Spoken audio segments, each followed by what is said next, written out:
Bienvenue sur Azimut. Ici, nous parlons orientation. Retrouvez tous nos contenus et nos outils pour les parents sur azimut-orientation.com. Bonne écoute. Bonjour Émilie. Bonjour Perrine. Alors, on se retrouve pour un autre épisode et cette fois-ci, on va aborder un sujet un petit peu technique mais très important. On va parler des neurotransmetteurs. Mais surtout, pourquoi on va en parler ? Parce qu'on va aborder l'objectif de bien-être physique et de performance intellectuelle. Exactement. Alors, qu'est-ce qu'il faut faire ? Déjà, on va commencer par qu'est-ce que c'est qu'un neurotransmetteur ? Alors, un neurotransmetteur, c'est un messager chimique qui est sécrété dans notre cerveau et qui va assurer la transmission de l'information d'un neurone à un autre. Donc, il existe plusieurs sortes de neurotransmetteurs. On va avoir des excitateurs comme la dopamine, l'adrénaline, l'acétylcholine et des neurotransmetteurs inhibiteurs, donc qui vont avoir l'effet soit de nous calmer, soit de calmer certaines fonctions dans notre corps. Donc là, on va plutôt parler de la sérotonine et du GABA. Alors, à quoi ils servent ? Alors, ces neurotransmetteurs, ils ont des rôles essentiels dans notre corps. Donc, ils vont servir à commander la contraction musculaire, par exemple. Donc, à chaque fois que le corps fait un mouvement, on va sécréter certains neurotransmetteurs. La régulation de la fréquence cardiaque, la régulation de la pression artérielle, la contraction des vaisseaux sanguins, mais aussi l'humeur, l'attention, le plaisir. Voilà, tout ça, c'est conditionné par la libération des différents neurotransmetteurs. Est-ce que tu pourrais prendre un exemple pour nous raconter l'effet qu'il a sur la journée, notre quotidien ? Ouais. Alors, il y a un exemple qui est assez facile à comprendre, c'est la dopamine. Donc la dopamine, c'est le neurotransmetteur qu'on va sécréter le matin en majorité. C'est un peu le starter, en fait, c'est ce qui va nous donner la motivation, l'entrain, l'envie de faire les choses. Si on manque de dopamine, en fait, on va tout faire lentement, on va manquer un petit peu d'envie de faire les choses, on va pas se projeter, on va beaucoup procrastiner. Voilà, ça c'est souvent c'est un manque de dopamine. Ensuite, on a l'acétylcholine qui est le neurotransmetteur de la mémoire et de la concentration. Donc celui-là, il est tout aussi important. Si on en manque, on va avoir du mal à se concentrer, des problèmes de mémoire ou avoir du mal à retenir les choses. Et puis on en a un qui est un petit peu plus connu, je pense, qui est la sérotonine. Qui est le neurotransmetteur de la sérénité, du bien-être. La sérotonine, on l'appelle l'hormone du bonheur. Et la sérotonine, on la sécrète plutôt en deuxième partie de journée parce que c'est notre corps qui est fait comme ça. Voilà. Alors, ce qui m'embête dans notre échange là, c'est que je ne sais pas très bien comment avoir accès à ces neurotransmetteurs. Alors, c'est pas si compliqué. Donc, on va faire un petit focus sur 4 neurotransmetteurs. Voilà, on va simplifier pour faire comme un cycle. Donc on va commencer par la dopamine dont je vous parlais tout à l'heure. Donc pour bien sécréter la dopamine le matin, on va privilégier un petit déjeuner à base de protéines. Parce que dans les protéines, il y a la tyrosine et la tyrosine, c'est le précurseur de la dopamine. Donc là, on a un épisode dédié sur le petit déjeuner où je vous propose des solutions pour avoir un apport de protéines suffisant au petit déjeuner.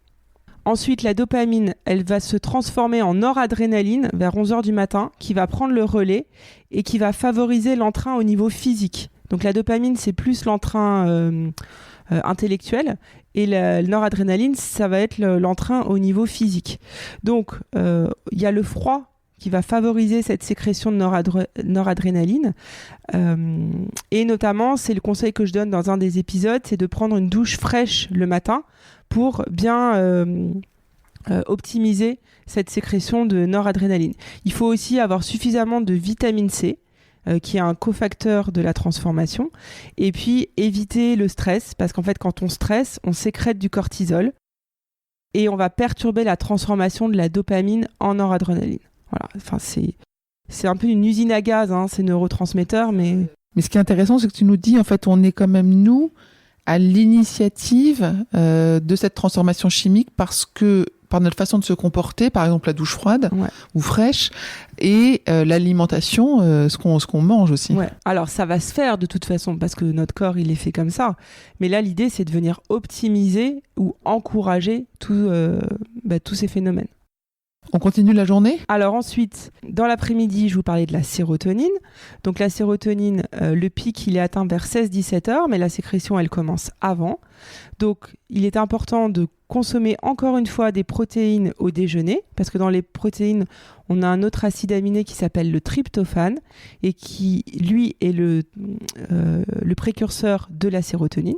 Et donc, le tryptophane, on va le trouver dans la viande blanche, dans les céréales complètes. Donc, c'est intéressant de consommer ces aliments au déjeuner.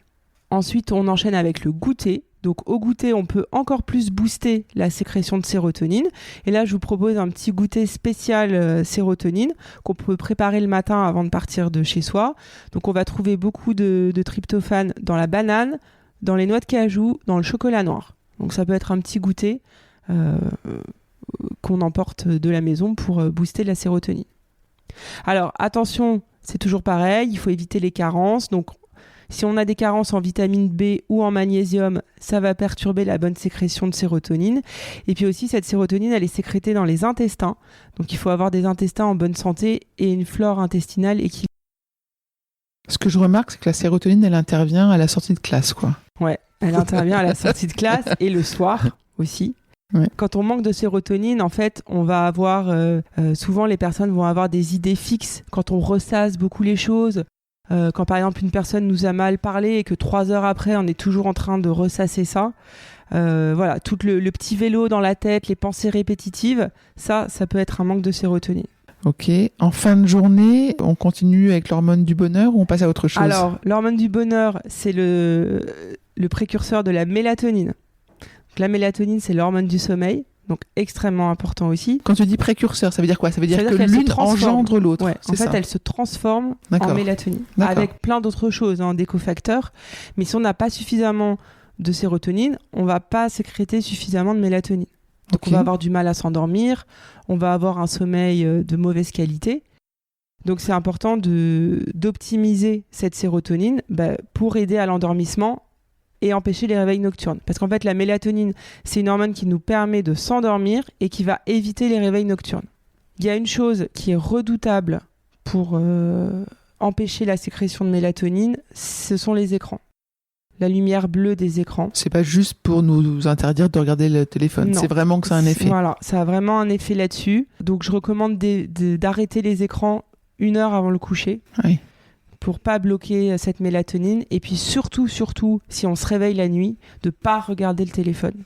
Parce que c'est le meilleur moyen pour faire une insomnie et pas réussir à se rendormir. Et la mélatonine, elle se produit toute la nuit? La mélatonine, sa sécrétion va baisser au fur et à mesure que la nuit se passe.